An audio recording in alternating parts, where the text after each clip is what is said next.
For more on what a Biden win could mean for the economy, let's bring in Penny Pritzker, former U.S. Commerce Secretary under President Obama and advisor to the Biden campaign.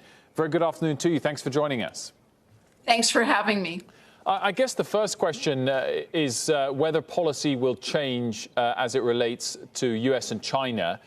Do you think we're looking at a game-changingly different approach by a would-be President Biden compared to a President Trump? Well, I think the first thing on President-elect Biden's agenda will be to get the virus under control. And the second will be to address the issues around our economy.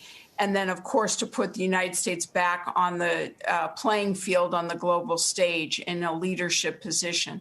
I think as it relates to China, there's many aspects of the policy that will require review, and we're going to have to wait to see precisely where the vice president takes us. But I know that his belief is that the United States, with a strong domestic economy and a strong competitiveness plan, can compete with China.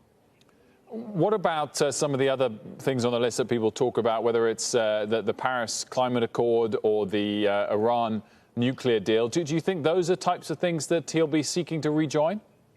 I think the vice president is very much committed to putting the United States back in dialogue all over the world as it relates to clean energy and the global climate. It's absolutely essential that we address the challenges that we're facing from climate change. And the United States needs to play a leadership role. And that's been the position of the vice president for a very long time. How do you think, Madam Secretary, the Biden group is going to take the fact that this was such a close race? I mean, it's so far off from what the polls expected, the fact that doesn't look like the Democrats are going to take the Senate, and what the message for Biden and for the Democratic Party is from that. Look, Joe Biden is a unifier, and so I think he's absolutely the right man for the moment that our country is going through. He's got the capacity to not only work through the Senate, remember, these are many of his former colleagues, but he's also got the capacity to have the country face the challenges, the very significant challenges that we have ahead of us, and to put together a policy agenda that will first, as I said, deal with the coronavirus. What did the electorate tell us? The electorate told us, watching all of you on television over the last several days, is that there are two issues on their mind. Deal with the virus and help get our economy going. I want my job and I want my income going up again.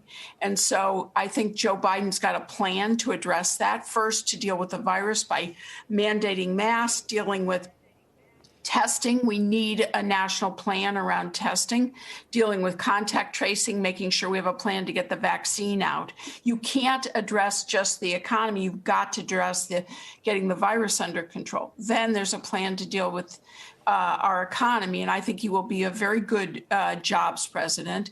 I think that his focus on innovation, on getting people back to work, on clean energy are all opportunities for our economy. And so I think that Joe Biden is ready to lead, even though, the country is in the situation it's in, narrowly divided. How low on the list do you think a trade deal with the UK is going to be? Well, I think, look, the United States government has the capacity to do many things at the same time. And if Vice President Biden decides that a trade deal with the UK is a priority, it'll get done. But you don't sound like it will be one. Look, I think that reinvigorating the transatlantic relationship is a high priority. There are many, many facets to that, not only with the UK, that's been a really important ally of the United States, but also with continental Europe. And I think Joe Biden will address all of those things. I think this is a man who's had enormous capability of working around the world with leaders. So I think as it relates to a trade agreement, which trade agreement gets prioritized when is something that, I don't know. But I know that Joe Biden is going to want to make sure that the United States can have access to markets and be able to be as competitive as it has always been. And so there's a lot of work that has to be done to put us in that position, because we're in such a, difficult situation now. Shepard Smith here. Thanks for watching CNBC on YouTube.